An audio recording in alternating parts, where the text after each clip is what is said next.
Bismillahirrahmanirrahim. Assalamualaikum warahmatullahi wabarakatuh. Waalaikumsalam warahmatullahi wabarakatuh. Innal hamdalillah nahmaduhu wa nasta'inuhu wa nastaghfiruh wa na'udzu billahi min shururi anfusina wa min sayyiati a'malina. Man yahdihillahu fala mudilla lah wa man yudlilhu fala hadiya lah. Asyhadu an la ilaha illallah wahdahu la syarika lah. وأشهد أن محمدا عبده ورسوله اللهم صل وسلم وبارك على نبينا محمد على آله وأصحابه ومن سار على نهجه وتمسك بسنته إلى يوم القيامة اللهم انفعنا بما علمتنا وعلمنا ما ينفعنا وزدنا علما Rabbi shrah li sadri wa yassir li amri wahlul 'uqdatam min lisani yafqahu qawli. Ummahati fillah rahimani Allah wa iyyakunna. Alhamdulillah, segala puji senantiasa kita panjatkan kepada Allah Jalla wa Ala atas karunia-Nya, nikmat-Nya dan rahmat-Nya, sehingga kita masih diberikan kesempatan untuk beramal soleh, menggapai pahala, dan juga menggapai ampunan Allah, terutama di 10 hari terakhir di bulan Ramadan. Nabi kita Shallallahu Alaihi Wasallam memberikan motivasi dan memberikan kabar gembira kepada kita yang saat ini sedang berjuang mencari amal soleh. Beliau bersabda, taharraw lailatal qadri fil ashril awakhiri min Ramadan. Carilah Lailatul Qadar pada 10 malam terakhir dari bulan Ramadan. Hadis ini menerangkan bahwa menjadi perhatian kita untuk mencari amal soleh di 10 malam terakhir dari bulan Ramadan. Riwayat ini menerangkan juga bahwa bukan hanya di malam-malam ganjil, tapi memungkinkan juga di malam-malam yang genap. Karena redaksi hadis secara umum di 10 malam terakhir di bulan Ramadan untuk senantiasa beramal dan memperbanyak serta meningkatkan kualitas amal ibadah kita di bulan Ramadan, terutama di 10 hari terakhir di bulan Ramadan. Dalam riwayat yang lain, taharraw lailatul qadri fil witri minal ashril awakhiri min Ramadan. Carilah malam Lailatul Qadar di malam ganjil dari 10 malam terakhir di bulan Ramadan. Artinya ada dua redaksi, secara umum 10 hari terakhir, secara khusus di malam-malam ganjil di 10 malam terakhir. Maka apa yang menjadi perhatian kita di 10 malam terakhir ini? Tujuan utamanya adalah menggapai kebaikan yang berlipat ganda di 10 hari terakhir di bulan Ramadan. Dan tentu lawan dari kebaikan adalah keburukan. Keburukan kita pelajari bertujuan untuk menghindari jalan-jalan menuju keburukan, celah-celah cabang-cabang yang bisa menjerumuskan kita ke dalam dosa-dosa, terutama dosa besar. Oleh karena itulah, penting juga untuk kita pelajari selain memahami kebaikan-kebaikan apa saja, amal soleh apa saja yang bisa kita lakukan di 10 malam terakhir di bulan Ramadan, begitu pula kita juga harus mewaspadai ancaman ataupun larangan yang dilarang oleh Allah dan Rasul-Nya di bulan Ramadan ataupun di bulan selain Ramadan. Maka Imam Az-Zahabi, murid langsung dari Syekhul Islam Ibnu Taimiyah rahimahullahu taala, beliau mengurutkan pada poin yang keempat yang saat ini kita akan bahas. Ummahati fillah, rahimani wa rahimakunallah. Pada poin yang keempat, yang harus kita waspadai bersama-sama, dan ini menjadi perhatian bagi kita semua, para penuntut ilmu, dan juga para pencari kebaikan, begitu pula orang-orang yang menjauhi berbagai macam larangan-larangan dari dosa-dosa besar. Beliau mengutip pada poin yang keempat berkaitan dengan tarkus solati dalam bentuk mudhaf wa mudhafun ilaih, di mana tarku adalah mudhaf, as-salati adalah mudhafun ilaih, yang bermakna meninggalkan ibadah yang namanya ibadah salat. Salat di sini tentunya adalah perkara yang diwajibkan. Karena al-aslu fil amri wujubun. Dalam kaidah usul fiqh dinyatakan bahwa al-aslu fil amri, asal dalam sebuah perintah, seperti perintah melaksanakan sholawatul khams, salat 5 waktu. Ya, di mana peristiwa tersebut diabadikan di dalam surah Al-Isra, dalam peristiwa Isra dan Mi'raj. Ya. Nah, ini adalah perintah yang wajib, apabila ditinggalkan maka kita bisa mendapatkan dosa besar. Ya. Nah, artinya apa di sini? Meninggalkan sholat 5 waktu, ya, bagian dari al-kabiratur rabi'ah, dosa besar yang keempat. Ya. Qala Allah Ta'ala, Allah Subhanahu wa taala berfirman, "Fa khalafa min ba'dihim khalfun adha'us salata wattaba'us syahawati fasawfa yalqauna ghayya illa man taba." Dalam surah Maryam, di mana Allah Subhanahu wa taala berfirman ayat 59 sampai 60. Fa khalafa min ba'dihim, kemudian datanglah setelah mereka, khalfun adha'us shalah, pengganti yang mengabaikan salat dan mengikuti keinginan, wattaba'us syahawat, mengikuti hawa nafsu, fasawfa yalqauna ghayya, maka mereka kelak akan tersesatkan, kecuali illa man taba, kecuali orang-orang yang bertaubat pada Allah Jalla wa ala. Wa qala ta'ala fawailul lil musallin alladzina hum an salatihim sahun alladzina hum yura'una wa yamna'una al-ma'un. Dalam surah Al-Ma'un Allah katakan, celakalah orang yang salat. Ya. Jadi ada dua konteks yang berbeda. Orang yang meninggalkan salat dan orang yang melaksanakan salat lalu celaka. Orang yang murni meninggalkan salat, dia sudah jelas ya, dalam hukum, ya, jumhur ulama menyatakan bahwa dia bisa keluar dari Islam. Tapi ada pula orang kedua, yaitu orang yang melaksanakan sholat lalu celaka dalam sholatnya. Ya, karena sebab alladzina hum an sholatihim sahun. Karena orang-orang yang sholat dalam kondisi lalai terhadap sholatnya. Ya, lalai dalam sholatnya, alladzina hum yura'un, karena ingin dilihat, artinya ada bumbu-bumbu riya dan sum'ah dalam melaksanakan ibadah. Ya, ini juga harus diperhatikan ummahati fillah, karena syarat sah ibadah ada dua.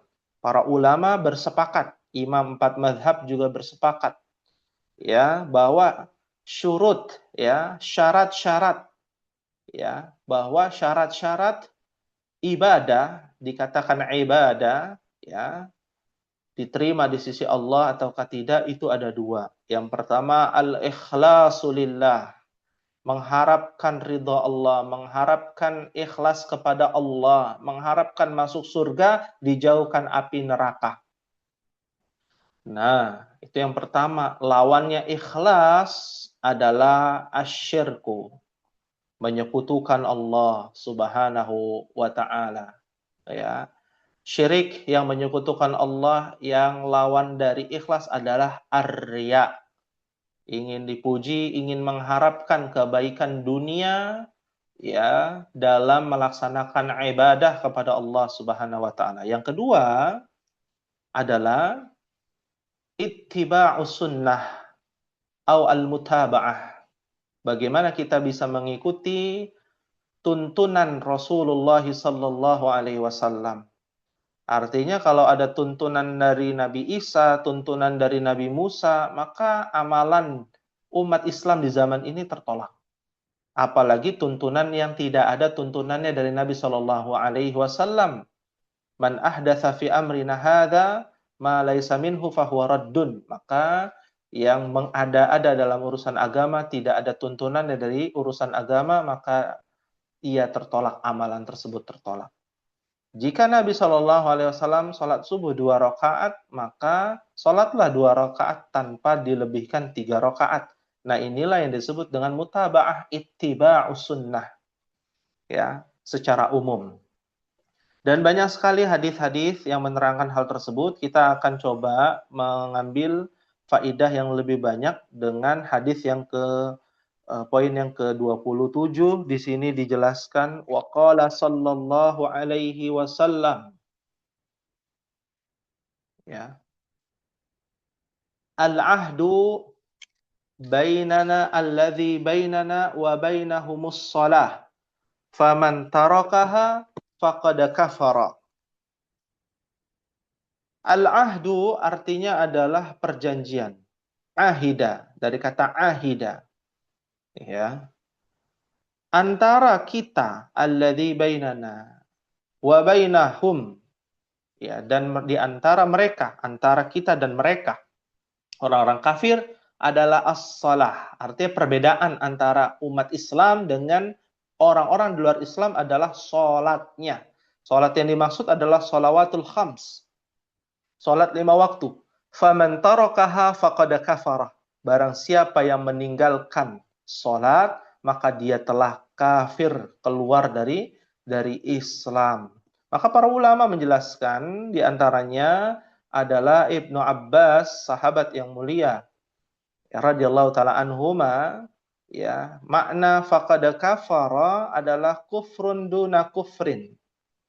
Ya, kufur tanpa kufur. Artinya apa maksudnya di sini?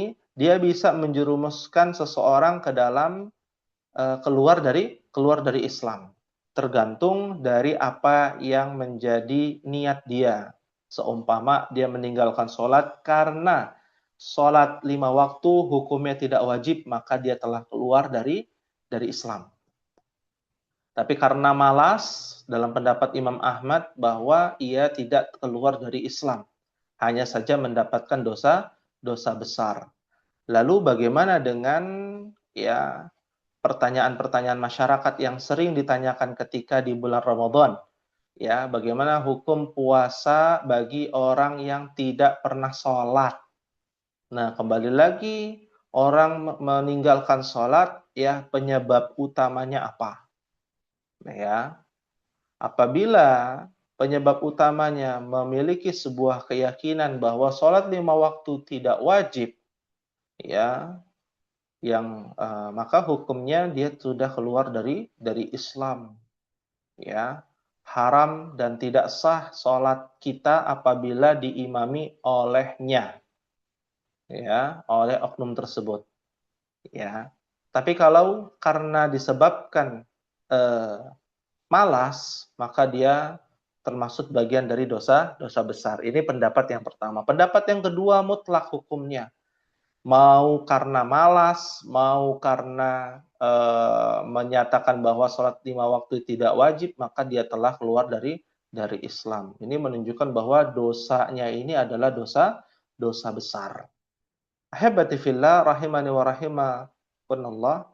Di sini ada beberapa yang diharokati. Kita nanti akan coba ya di antara ummahat untuk membaca kelas ba, ya untuk ummahat yang tentunya kelas ba, dan kita cari yang tidak ada harokatnya, ya. Nah, lihat dulu di sini pada yang ke-28, hadis yang ke-28 dalam pernyataan ataupun judul yang berkaitan dengan tarkus shalah. Man fatathu salatul asri habita amaluhu. Nabi kita sallallahu alaihi wasallam bersabda, man barang siapa fatathu yakni tarakathu ya meninggalkan salat. Salat apa? Di sini salat asar. Ya. Ya, salat asar. Habita amaluhu maka hancurlah amal perbuatannya. Ya.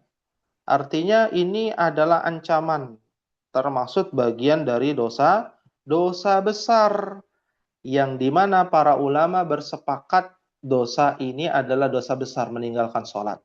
Yang berbeda pendapat adalah berkaitan dengan apakah dia keluar dari Islam ataukah tidak dalam masalah keyakinannya.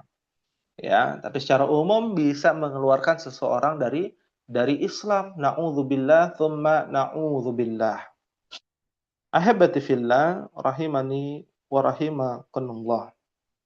Dalam penjelasan yang lain, nah kita coba ya pada ya bagian pernyataan Ibnu Hazm ya, Umat bisa lihat di sini ada pernyataan Ibnu Hazm yang ada garis merah. Silakan untuk Umat baca kepada Ibu Esa bila berkenan dari kelas ba ya. Ya, jadi hanya kelas ba saja yang lain mendengarkan. Ya, pernyataan dari Ibnu Hazm. Ya, silakan. Bismillahirrahmanirrahim. La zahaba ba'da syirki a'zimi min tarkis salati hatta yakhruju. Benar nggak? Baca dulu aja nggak apa-apa, baca dulu. Hatta yakhruju wa qataha. Wa qala mu'min bi ghairi haqqin. Ya, baik. Syukran jazilan wa barakallahu fiki kepada Ibu Esa ya atas pembacaan ya pernyataan dari Ibnu Hazm rahimahullahu taala. Baik, kita akan bahas di sini waqala Ibnu Hazm. Berkata Ibnu Hazm, la dzanba. Ya, la dzanba ba'da syirki a'zamu min tarkis salati hatta yakhruja waqtiha atau hatta yakhruja waqtaha wa qatli mu'minin bighairi haqqin. Kita bahas ya di sini la dzanba. La di sini adalah la nafiyah. Ya, memansubkan. Tidak ada memansubkan isim, tidak ada yang namanya dosa ataupun kejahatan. Ya. Ba'da syirki setelah menyekutukan Allah a'zam yang paling besar. Min tarkis shalah daripada meninggalkan salat. Na'udzubillah. Ya. Ini mohon diperhatikan. Hatta sampai yakhruja. Kenapa dia mansub? Karena hatta memansubkan fi'il mudhari'. Hatta yakhruja sampai dia keluar dari waktaha, waktu salatnya. Ya. Waktu salatnya artinya apa? Dia ya meninggalkan salat sampai waktunya habis. Ya. Artinya memang murni dia tidak salat. Bukan telat salatnya, tapi tidak salat. Waktunya habis dia tidak salat. Ya. Dan perkataan Ibnu Hazm ini sangat mengerikan ya. Teruntuk orang yang meninggalkan salat. Wa qatli mu'minin bighairi haqqin. Dan dosa membunuh seorang mukmin dengan cara yang tidak dibenarkan. Ya. seperti orang yang membunuh seorang mukmin, dosa membunuh seorang mukmin dengan cara yang tidak dibenarkan. Ini pendapat Ibnu Hazm. Artinya orang yang meninggalkan sholat seperti orang yang membunuh seorang mukmin, ya, dengan cara yang tidak dibenarkan. Ini luar biasa. Dosanya sangat mengerikan, ummahat. Ya, orang yang meninggalkan sholat, maka diusahakan kita sholat. Ya, kecuali ada uzur, sedang al-haid wan nifas, sedang haid dan sedang nifas. Dia tidak boleh melaksanakan dua hal, yaitu puasa dan sholat. Ya, adapun selain itu dibolehkan membaca Al-Quran, berzikir kepada Allah Subhanahu wa Ta'ala, ya, melaksanakan ibadah-ibadah selain sholat dan puasa, ya. Nah, ini teruntuk ya ummahat yang mungkin sedang berhalangan di bulan Ramadan, ada kesempatan amal soleh yang lainnya selain sholat dan puasa. Memberi makan orang yang berpuasa, pahalanya sama seperti orang yang berpuasa. Ya, dan lain sebagainya. Qiraatul Quran di 10 hari terakhir di bulan Ramadan itu pahalanya berkali-kali lipat. Ya.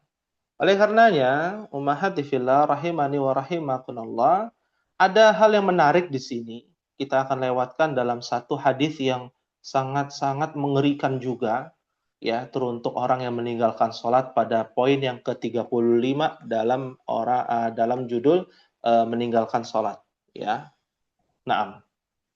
Ya, ini karena sudah ada harokatnya, boleh ya untuk dibaca kepada Ibu Rahma di kelas ba, ya. Apabila bersedia dan berkenan, boleh dibacakan riwayat Imam Ahmad, ya, pada poin yang ke-35. Ada Ibu Rahma?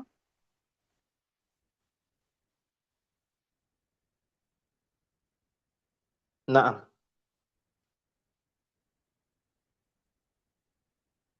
Sepertinya belum bisa mengikuti, menyimak ya Ibu Rahma. Baik. Naam. Ya, kalau tidak Ummu Bukhari, ada Ummu Bukhari?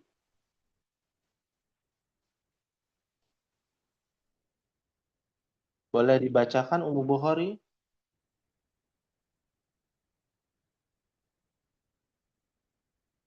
Ada Ummu Bukhari?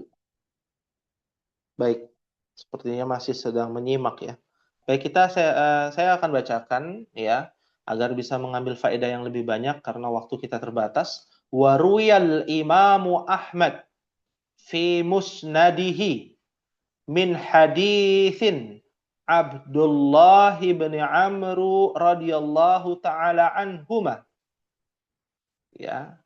Diriwayatkan dari Imam Ahmad dalam musnadnya dari hadis Abdullah bin Amru radhiyallahu taala anhuma.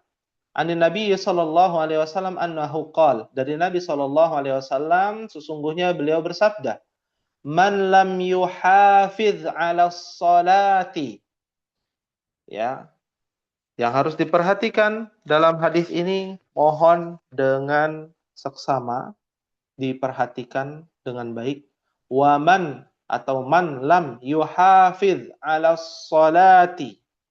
Barang siapa yang tidak bisa memelihara sholatnya.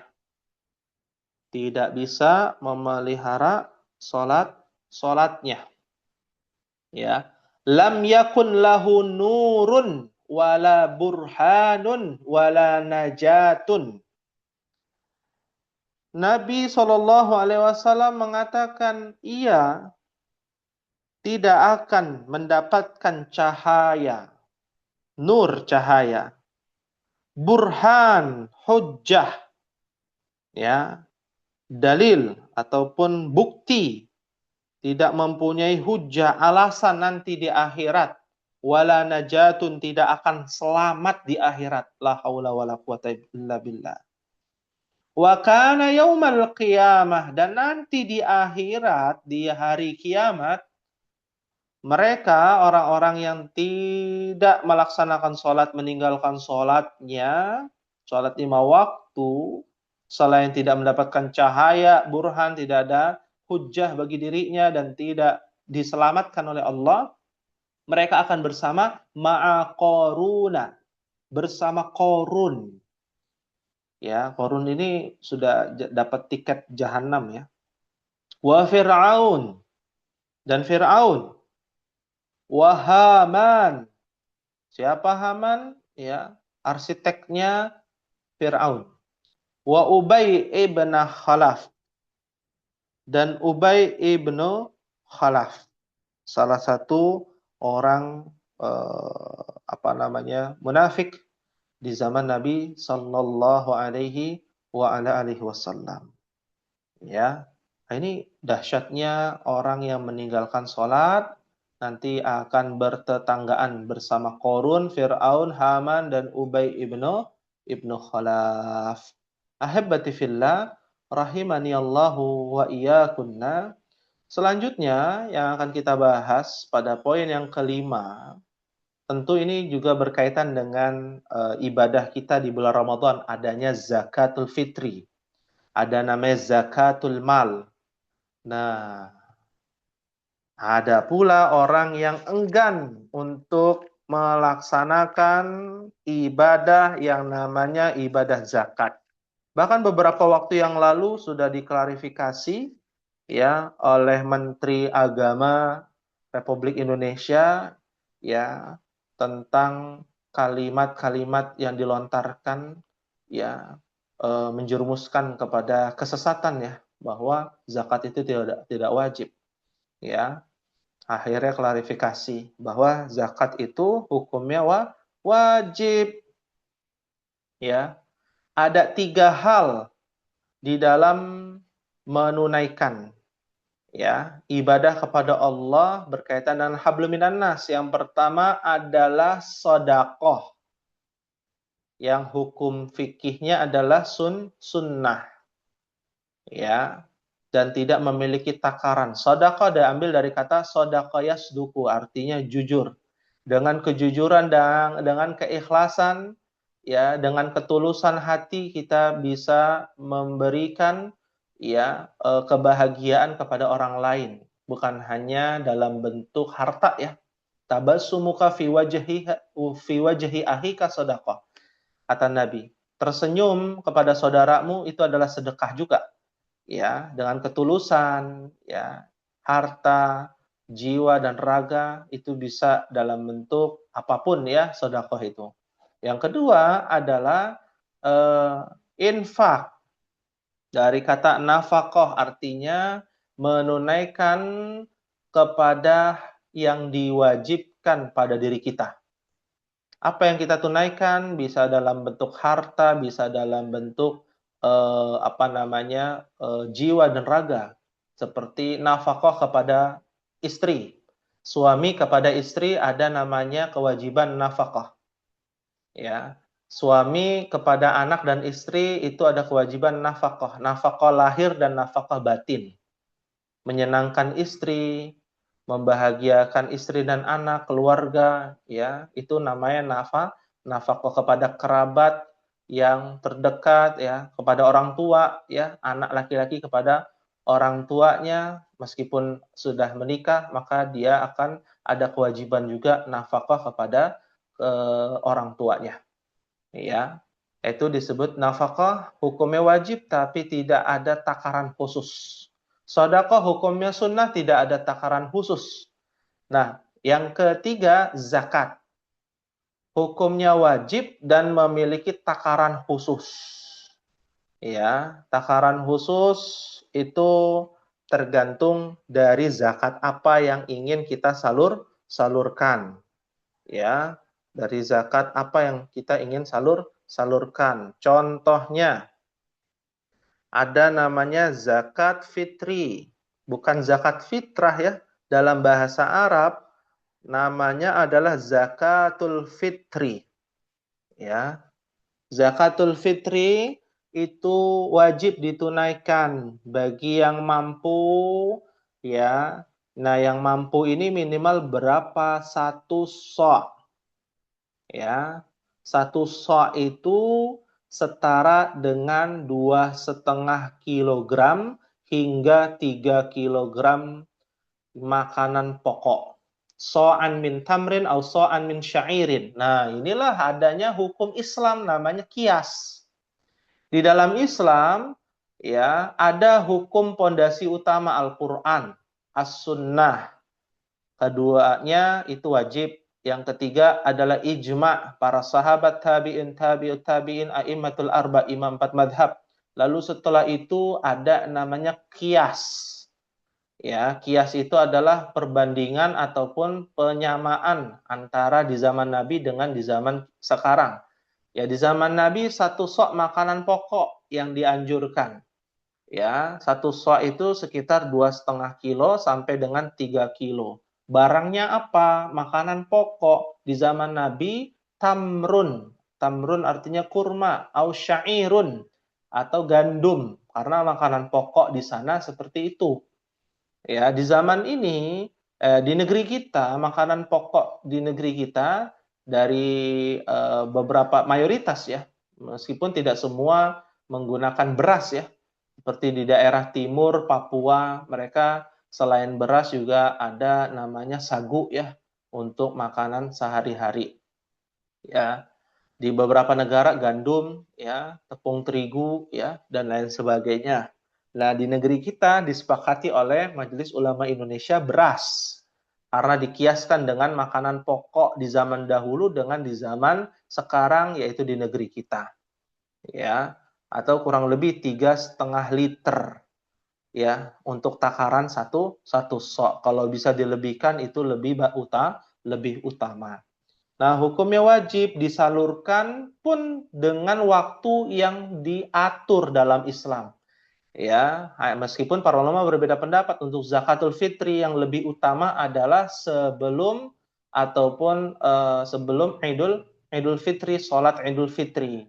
Itu yang paling utama. Kalau tidak memungkinkan malam ya menjelang 1 Syawal atau malam takbiran, kita sebutnya demikian.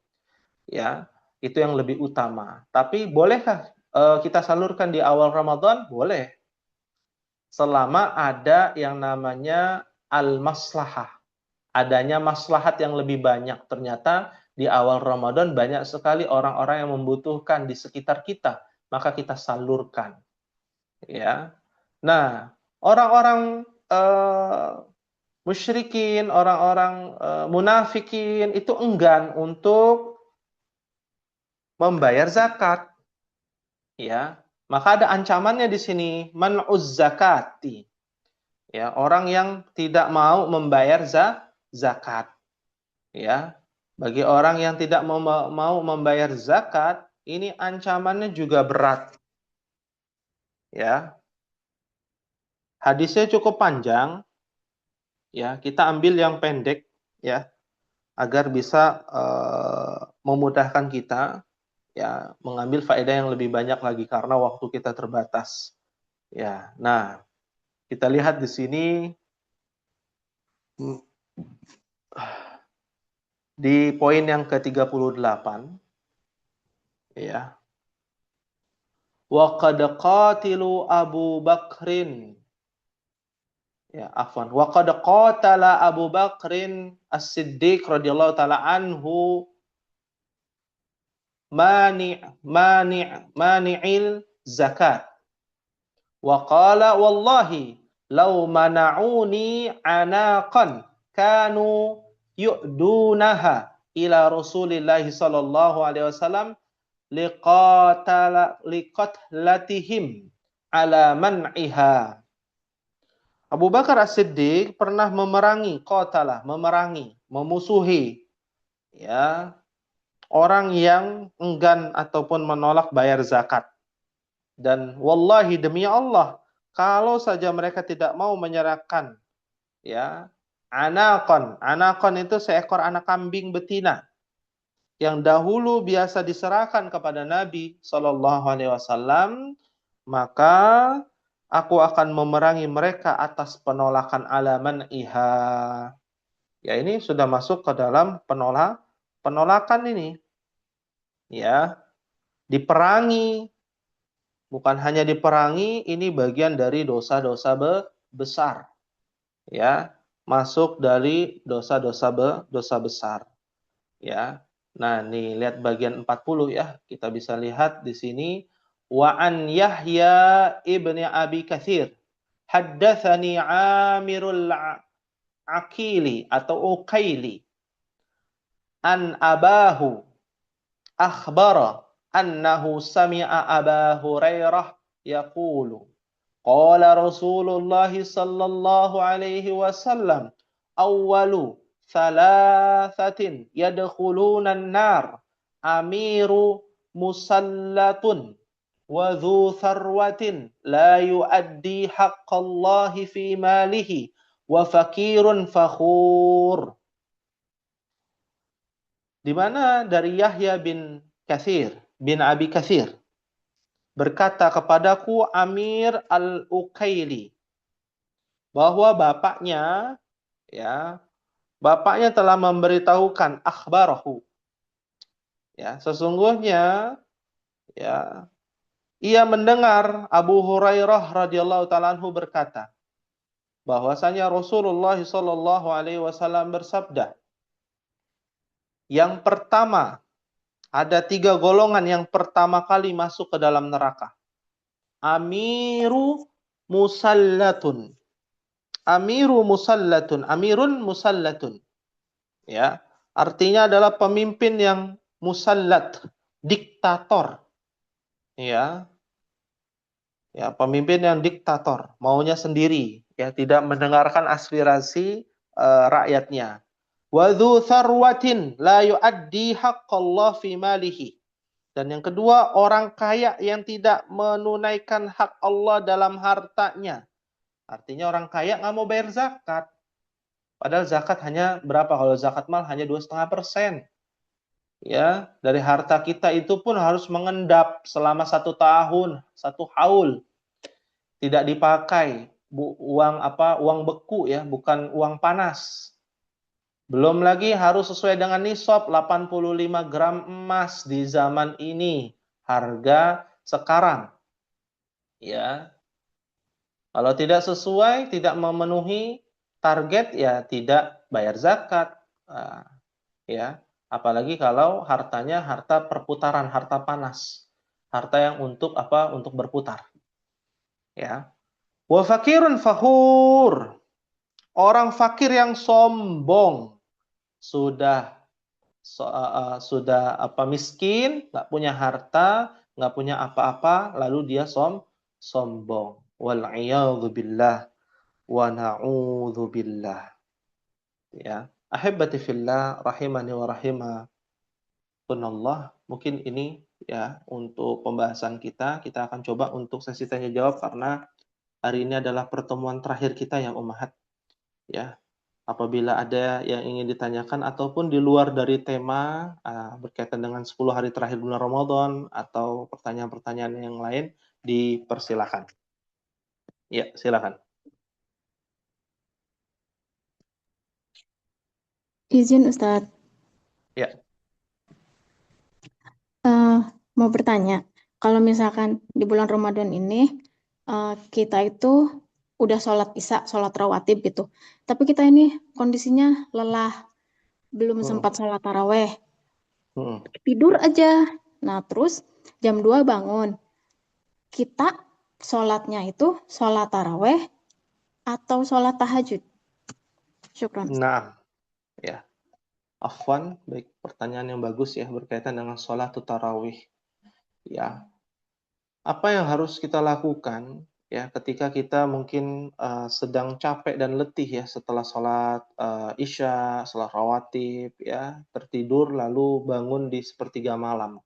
Perlu diperhatikan ummahat ya, di bulan Ramadan disebut dengan sholatut tarawih karena di dalamnya ada rohah, tempat kita untuk ada jeda waktu untuk istirahat dalam sholat tarawih. Ya, dan sholat tarawih adalah qiyamul lail fi Ramadan. Ya, artinya qiyamul lail, sholat tahajud yang kita yakini di sepertiga malam itu berlaku di bulan-bulan selain Ramadan.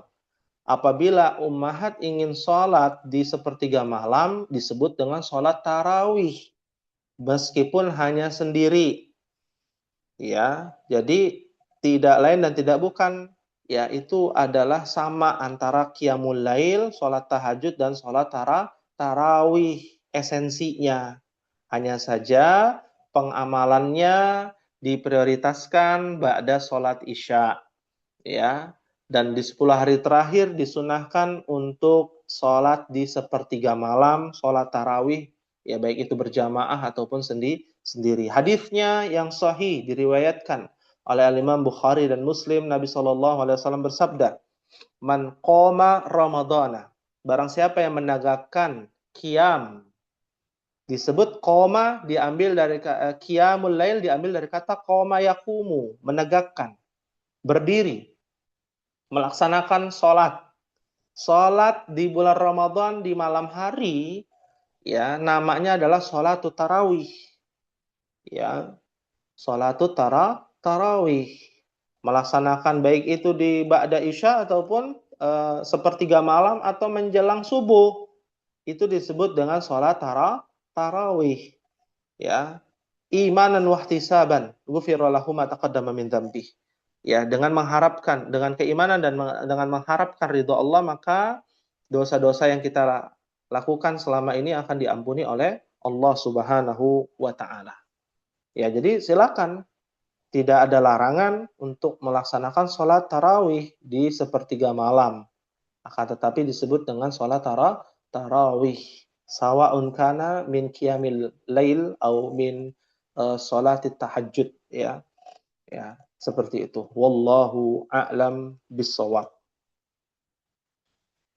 Silakan di antara ya, wa jazakumullahu khairan. Izin tanya Ustadz.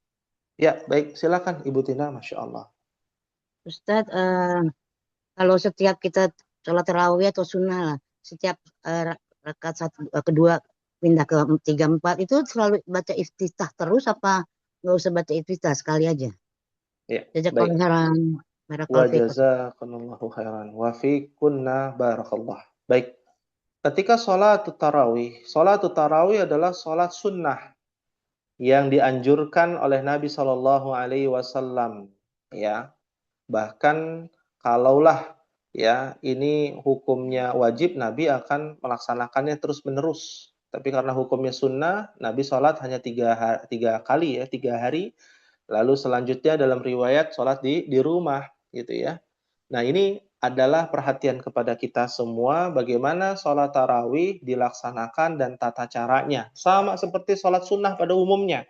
Masna, 2 rakaat, ya. Dan doa iftitah atau istiftah, ya, baik itu istiftah ataupun iftitah itu sama.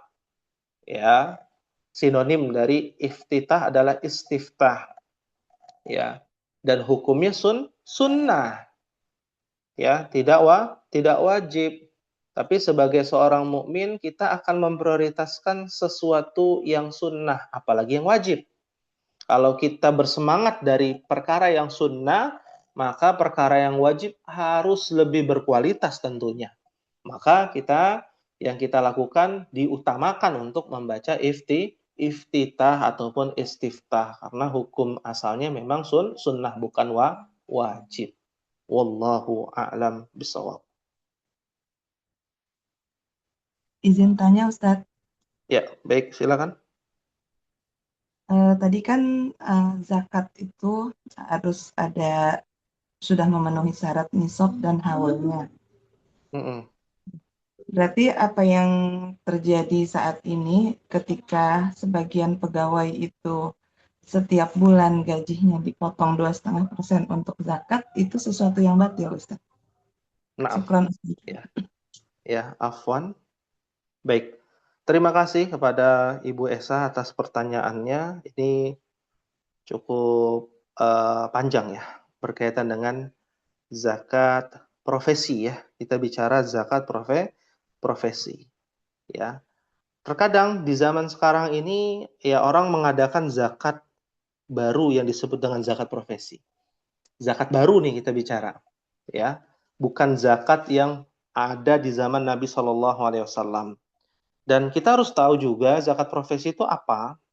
Bila seorang pegawai negeri atau perusahaan yang memiliki gaji besar, maka ia diwajibkan untuk mengeluarkan 2,5% dari gaji atau penghasilannya. Ya, kapan itu? Setiap bulan. Ya, lalu dikeluarkan tuh dengan alasan zakat itu dikiaskan dengan orang yang bertani, ya, bertani bercocok tanam, lalu dia keluarkan zakat. Ya, bagaimana dalam hal ini? Ya, bila demikian, ya, maka para ulama berbeda pendapat terkait dengan zakat pertanian dikiaskan dengan zakat yang namanya zakat profesi. Ya, maraknya pemikiran zakat profesi ini berkembang ya di zaman ini, sehingga kita dipotong untuk membayar zakat profesi bukan setahun sekali, tapi setiap bulan, ya, setiap bulan. Ya, sedangkan kalau diteliti lebih dalam, ya, tiap kali kita malah mendapatkan harta dari gaji kita setiap bulan, belum tentu uang tersebut adalah uang yang mengendap. Ya, belum tentu uang tersebut adalah uang yang mengendap. Ya, terkadang bulan pertama ya ada uang yang mengendap sekian persen. Ya, lalu pada bulan kedua ada yang ada tidak mengendap sama sekali, gitu ya. Ya, dan lain sebagainya. Maka dalam hal ini tidak mendapatkan ya yang namanya zakat mal, ya. Artinya apa? Zakat profesi ini adalah zakat yang apabila ditunaikan setiap bulan adalah zakat yang batil. Ya. Zakat profesi ini hanya disalurkan apabila zakat penghasilan ataupun zakat profesi dari harta yang dimiliki, pendapatan, penghasilan diterima, ya, lalu dikatakan ini adalah wajib zakat, ya, dan setiap bulan dia harus menunaikan, maka ini adalah zakat yang batil. Ya, tapi apabila zakat profesi ini adalah kaitannya dengan zakat mal, tata caranya, tiap bulan kita mengumpulkan harta kita, lalu diendapkan selama 1 tahun dulu, selama 1 tahun, selama 1 tahun barulah dihitung, ya, menurut takaran zakat mal. Ya, 85 gram sudah mencukupi, misalkan kalau 1 gramnya 1 juta biar gampang hitungnya gitu ya, 85 juta misalkan. Kita mengendap bulan pertama gaji kita simpan ya, sampai akhirnya gaji ke-12 dihitung ada uang mengendap sekitar 86 juta misalkan. Ya, atau 100 juta. Maka pada saat itu dia harus mengeluarkan 2,5%. Ya, dengan ketentuan zakat mal. Ini pendapat yang rajih dalam hal ini, ya, dalam hal ini. Meskipun ada yang dibayarkan setiap bulan. Ada pendapat ya di kalangan mazhab Syafi'i yang membolehkan ya adanya zakat profesi dan bayarnya setiap bulan. Tidak harus dimiliki selama satu haul.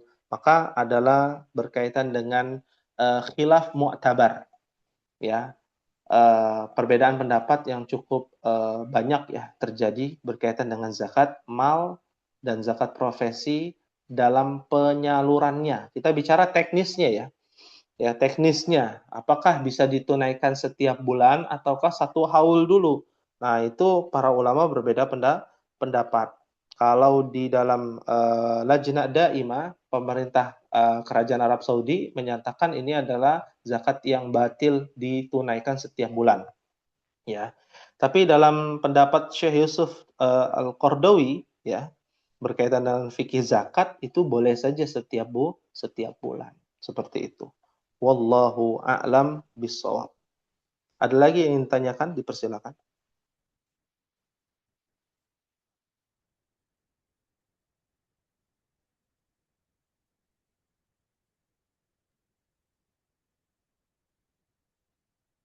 Ya.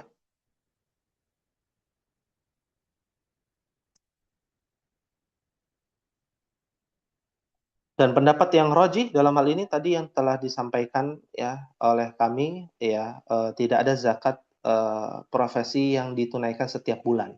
Kalau mau zakat profesi ditunaikan 1 tahun sekali dikumpulkan, dan ini adalah pendapat ya di kalangan para ulama dalam kitab Mausu'ah Fiqhiyah.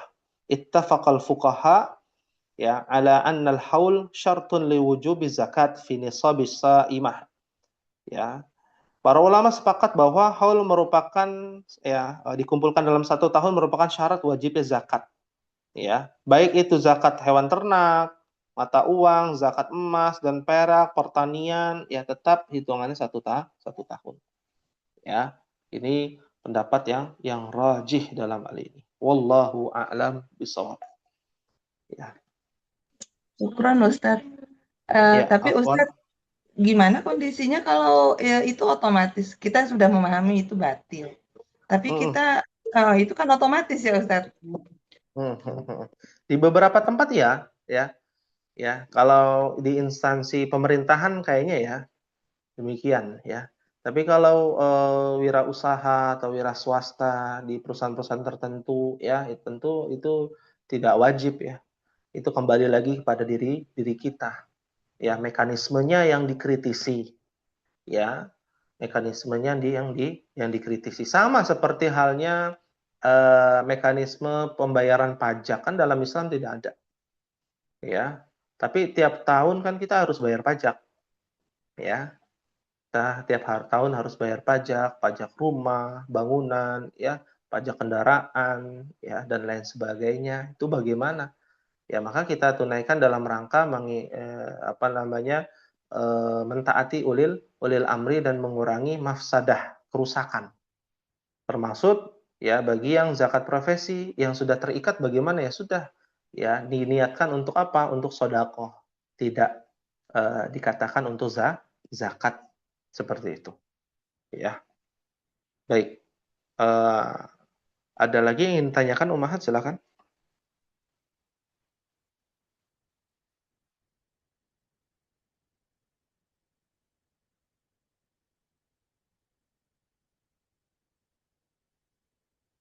Baik.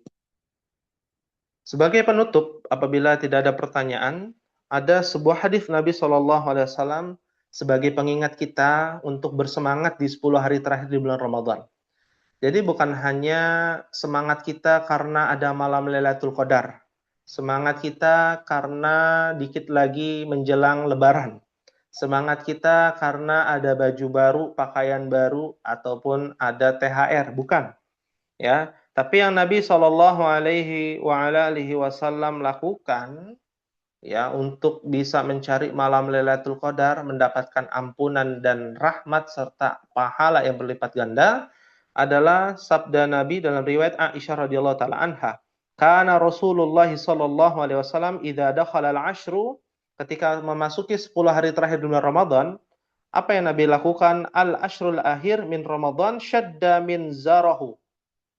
Nabi Shallallahu alaihi wasallam yang beliau lakukan adalah bersungguh-sungguh ya, mengencangkan sarungnya. Artinya mengencangkan sarungnya itu adalah bersungguh-sungguh dalam ibadah ya, dengan meninggalkan istri-istrinya fokus untuk ibadah. Bukan berarti istri tidak beribadah ya, para istri juga ikut beribadah. Ya, artinya intensitas antara suami istri itu berkurang, fokusnya adalah untuk mencari ya hubungan seseorang atau hubungan kita hanya kepada Allah Subhanahu wa taala. Hablu minallah diperkuat di 10 hari terakhir di bulan Ramadan. Dengan membaca Al-Qur'an, dengan tilawah ya, dengan sholat ya. Kalau sudah sholat tarawih, boleh nggak sholat lagi, sholat mutlak ya. Ada yang menyatakan sholat taubat kalau kita ingin bertaubat kepada Allah Subhanahu wa taala. Wa ahya lailahu, menghidupkan malam-malam tersebut dengan ibadah. Ya, melaksanakan berbagai macam ibadah. Artinya ada momen di mana kita bisa bercumbu rayu kepada Allah, berkeluh kesah kepada Allah, meminta dan mengharapkan kepadanya. Ya, fafadat ainahu, bahkan sampai mengalir air mata kita di hadapannya. Ya, ini adalah momentum untuk kita berhubungan langsung ya kepada Sang Pencipta langit dan bumi. Karena pada saat itu pahala kita lebih banyak ya, dan lebih pada hari itu lebih mulia daripada 1000 bulan, 94 tahun lebih. Ya, pada saat itu kita beribadah kepada Allah Subhanahu wa taala. Wa aiqadha ahlahu, dan membangunkan istri-istrinya untuk beribadah. Ya, artinya amalan-amalan ini jangan sampai kita tinggalkan. Lebih disibukkan dengan kegiatan duniawi. Ya, lebih disibukkan dengan mengecat rumah. Sebagian masyarakat di pedesaan ya, di perkotaan pun sama demikian. Bukan berarti mengecat rumah itu tidak boleh, tapi tidak pas waktunya dengan kita sibuk untuk menghadap Allah Subhanahu wa taala. Ya. Jangan sampai kita disibukkan dengan perkara-perkara tersebut. Ya, iktikaf ya. Bagi yang mudik lebaran, kita bisa juga melaksanakan ibadah di dalam mobil, di dalam kendaraan, dan sesekali kita bisa berhenti sejenak ya untuk memohon ampunan kepada Allah Subhanahu wa taala, agar kita bisa mendapatkan rahmatnya dari Allah Subhanahu wa taala. Ahibati fillah rahimani wa rahimakumullah. Mungkin ini yang bisa disampaikan. Insyaallah pada pertemuan terakhir ini tidak ada pertanyaan ya. Apabila nanti ada pertanyaan bisa ditanyakan melalui grup ya. Dan apabila ini adalah pertemuan terakhir kita, mohon dimaafkan ya. Apabila ada kekhilafan, ada kekurangan, ya kesalahan dalam berkata dan berucap, ya mohon maaf, dan semoga Allah Subhanahu wa taala senantiasa menerima amal ibadah kita. Taqabbalallahu minna wa minkum salihal a'mal siyamana wa siyamakum. Semoga Allah Subhanahu wa taala senantiasa memberikan kepada kita amalan yang diterima dalam ibadah puasa kita, dalam ibadah di bulan Ramadan, dan senantiasa dimudahkan untuk beramal soleh di bulan Ramadan, sampai akhirnya kita mendapatkan ampunan Allah dan rahmatnya, serta pahala yang berlipat ganda, sehingga kita bisa masuk bersama-sama ke dalam surganya Allah Subhanahu wa taala. Amin ya rabbal alamin. Mungkin ini yang bisa disampaikan. Apabila ada kekurangan mohon maaf. Kita tutup dengan membaca doa kafaratul majlis. Subhanakallahumma wa bihamdika asyhadu an la ilaha illa anta astaghfiruka wa atubu ilaik. Wassalamualaikum warahmatullahi wabarakatuh. Waalaikumsalam warahmatullahi wabarakatuh. Jazakallahu khair Ustaz, barakallahu fiik. Jazakallahu khairan, Ustaz.